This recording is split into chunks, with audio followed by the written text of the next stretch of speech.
আমাদের আইনমন্ত্রী এবং স্বরাষ্ট্রমন্ত্রীকে ওপেন চ্যালেঞ্জ দিয়ে গেলাম আজকে। আমি আর শিশির বাংলাদেশ সরকারের যে কোনো মন্ত্রীকে অন রেকর্ড কনস্টিটিউশনাল ইস্যুতে চ্যালেঞ্জ করে গেলাম, যদি আমাদের থেকে চ্যালেঞ্জ করতে পারেন প্লিজ কাম অন বেস্ট।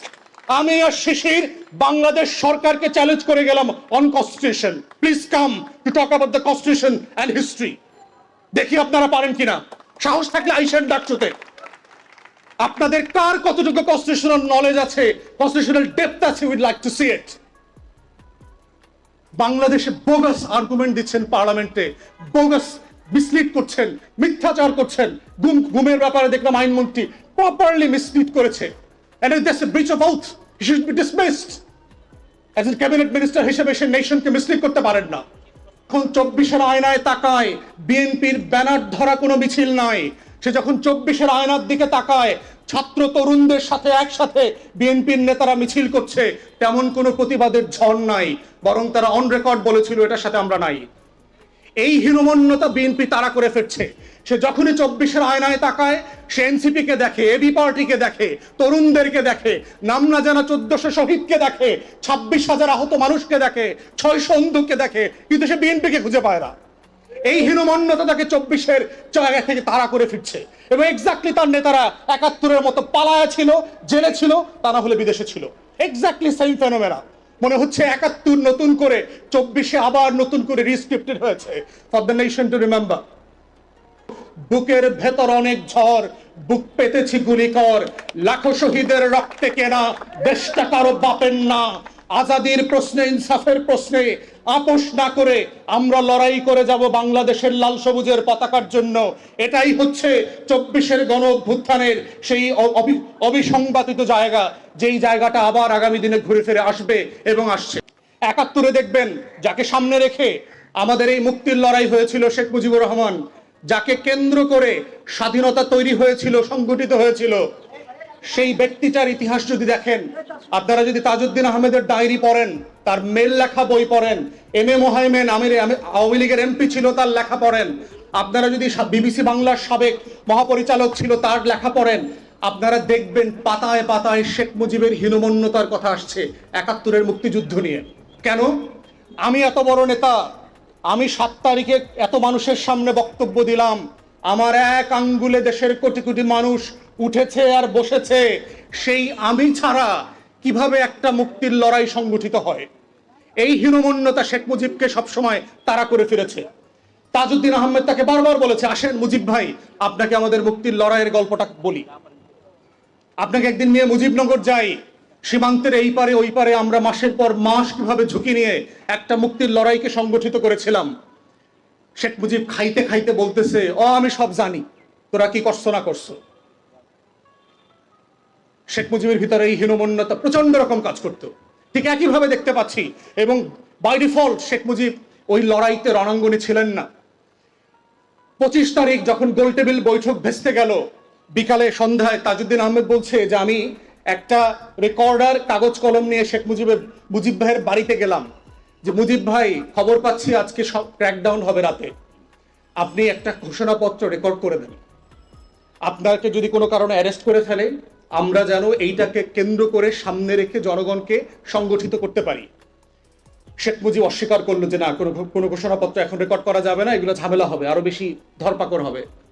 উনি বললেন তাহলে কাগজ কলম নিয়ে আসছি, একটু লিখে দেন যেটা আপনার নামে আমরা পাঠ করব। শেখ মুজিব সেটা করতে অস্বীকার করেছিল। এই শেখ মুজিবের নামে যিনি ঘোষণাপত্র দিতে অস্বীকার করলেন, যিনি বক্তব্য রেকর্ড করতে অস্বীকার করছেন, অথচ তাকে সামনে রেখে একটা মুক্তির লড়াই সংগঠিত হয়েছে, তার ভিতরে এবং তার 71 পরবর্তী আচরণ পুরোটা মিলিয়ে দেখা যায় যে 71-এর মুক্তির লড়াইতে শেখ মুজিব, শেখ পরিবার এবং আওয়ামী লীগের বড় একটা অংশের যে হীনমন্যতা, এবং এই হীনমন্যতা কাটিয়ে উঠতেই তাকে চেতনা ব্যবসা করতে হয়েছে গত 55 বছর।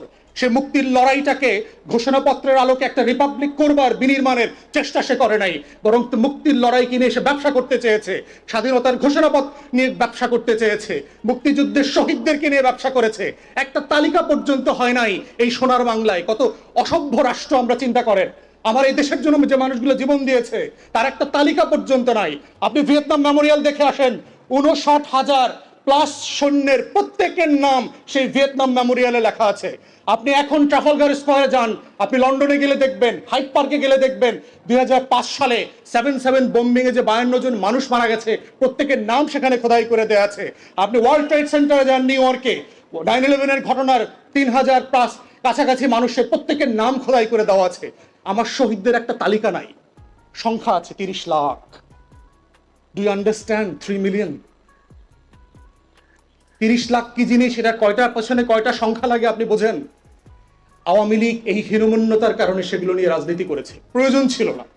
আপনার লড়াইতে 100 লোক মারা গেল, that's a good enough, it's a change for the state. আমার একটা রাষ্ট্র প্রকল্প আছে, একজন লোক না মারা গেলেও কোনো সমস্যা নাই।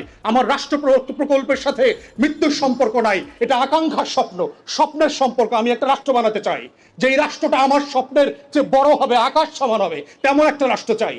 সেই রাষ্ট্রটা শেখ মুজিব আওয়ামী লীগ করতে পারে নাই বলে তার হীনমন্যতা।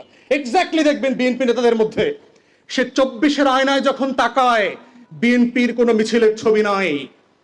সে যখন 24-এর আয়নায় তাকায় বিএনপির ব্যানার ধরা কোনো মিছিল নাই। সে যখন 24-এর আয়নার দিকে তাকায় ছাত্র তরুণদের সাথে একসাথে বিএনপির নেতারা মিছিল করছে, তেমন কোনো প্রতিবাদের ঝড় নাই, বরং তারা অন রেকর্ড বলেছিল এটার সাথে আমরা নাই। এই হীনমন্যতা বিএনপি তারা করে ফিরছে। সে যখনই 24-এর আয়নায় তাকায় সে এনসিপি কে দেখে, এবি পার্টিকে দেখে, তরুণদেরকে দেখে, নাম না জানা 1400 শহীদকে দেখে, 26,000 আহত মানুষকে দেখে, 600 অন্ধকে দেখে, কিন্তু সে বিএনপিকে খুঁজে পায় না। এই হীনমন্যতা তাকে 24-এর জায়গা থেকে তাড়া করে ফিরছে। এবং এক্স্যাক্টলি তার নেতারা 71-এর মতো পালায়া ছিল, জেলে ছিল, তা না হলে বিদেশে ছিল। Exactly same phenomena. মনে হচ্ছে 71 নতুন করে 24-এ আবার নতুন করে রিস্ক্রিপ্টেড হয়েছে for the nation to remember. এই হীনমন্যতা যদি বিএনপি উঠাইতে না পারে, এটার কারণ হচ্ছে আজকের আমাদের লার্নের ফ্রেন্ডরা, আইনমন্ত্রী, আমাদের ডিপার্টমেন্টের বড় ভাইরা, আমাদের স্বরাষ্ট্রমন্ত্রী, ওনারা আমাদেরকে প্রত্যেক দিন আইন শেখায়, অ্যাজ ইফ বাংলাদেশে ওনাদের মতো আইন বোঝা মানুষ আসলে নাই। ডাকসুকে অনুরোধ করছি, আমাদের আইনমন্ত্রী এবং স্বরাষ্ট্রমন্ত্রীকে ওপেন চ্যালেঞ্জ দিয়ে গেলাম আজকে, আমি আর শিশির বাংলাদেশ সরকারের যে কোনো মন্ত্রীকে অন রেকর্ড কনস্টিটিউশনাল ইস্যুতে চ্যালেঞ্জ করে গেলাম। যদি আমাদের থেকে চ্যালেঞ্জ করতে পারেন, প্লিজ কাম অন বেস্ট। আমি আর শিশির বাংলাদেশ সরকারকে চ্যালেঞ্জ করে গেলাম on constitution, please come to talk about the constitution and history. দেখি আপনারা পারেন কিনা, সাহস থাকলে আইসেন ডাকসুতে। আপনাদের কার কতটুকু কনস্টিটিউশনাল নলেজ আছে, কনস্টিটিউশনাল ডেপথ আছে, উইড লাইক টু সি ইট। বাংলাদেশে বোগাস আর্গুমেন্ট দিচ্ছেন পার্লামেন্টে, বোগাস মিসলিড করছেন, মিথ্যাচার করছেন। গুমের ব্যাপারে দেখলাম আইনমন্ত্রী প্রপারলি মিসলিড করেছে, and that's a breach of oath, he should be dismissed. as a cabinet minister হিসেবে সে নেশনকে মিসলিড করতে পারেন না। তো সেই জায়গাতে আমরা বারবার বলছি, এই জাতিকে আমরা ওয়ার্ন করছি, আমাদের তরুণদেরকে আমরা বলছি যে এটা এক অনিবার্য বিপ্লবের বাস্তবতা তৈরি করছে। প্রথম এবং দ্বিতীয় যুদ্ধ নিয়ে যারা হিস্টোরিয়ান আছেন তারা বলেছেন যে এটা আসলে দুইটা বিশ্বযুদ্ধ ছিল না, it was a one world war with a long ceasefire. অমীমাংসিত জায়গা ছিল। এবং সেই জন্য যেটা হয়েছে বাংলাদেশে 24-এর গণ অভ্যুত্থান জুলাই সনদ দিয়ে শেষ হয়ে যায় নাই, এটা একটা অনিবার্য কাঙ্ক্ষিত বিপ্লবের মধ্যস্থতার সময় চলছে, সিজফায়ার পিরিয়ড চলছে। এবং আমরা দেখতে পাচ্ছি আকাশে যে টর্নেডোর কালো মেঘ বৈশাখের চেপে বসেছে, এই রাজনীতির কালো বৈশাখ আবার কয়দিন পরে এই রাজনীতির আকাশে ফিরে আসবে। আমাদের তরুণরা আবার মুক্তির লড়াই নিয়ে আবু সাইদ, মুগ্ধ, ওয়াসিম, শরীফ ওসমান হাদির মতো আবাবিল হয়ে আবার বাংলার আকাশে ফিরে আসবে, শুধুমাত্র এইটা বলবার জন্য বুকের ভেতর অনেক ঝড়, বুক পেতেছি গুলিকর, লাখো শহীদের রক্তে কেনা দেশটা কারো বাপের না। আজাদির প্রশ্নে, ইনসাফের প্রশ্নে আপোষ না করে আমরা লড়াই করে যাব বাংলাদেশের লাল সবুজের পতাকার জন্য। এটাই হচ্ছে 24-এর গণ অভ্যুত্থানের সেই অবিসংবাদিত জায়গা, যেই জায়গাটা আবার আগামী দিনে ঘুরে ফিরে আসবে এবং আসছে।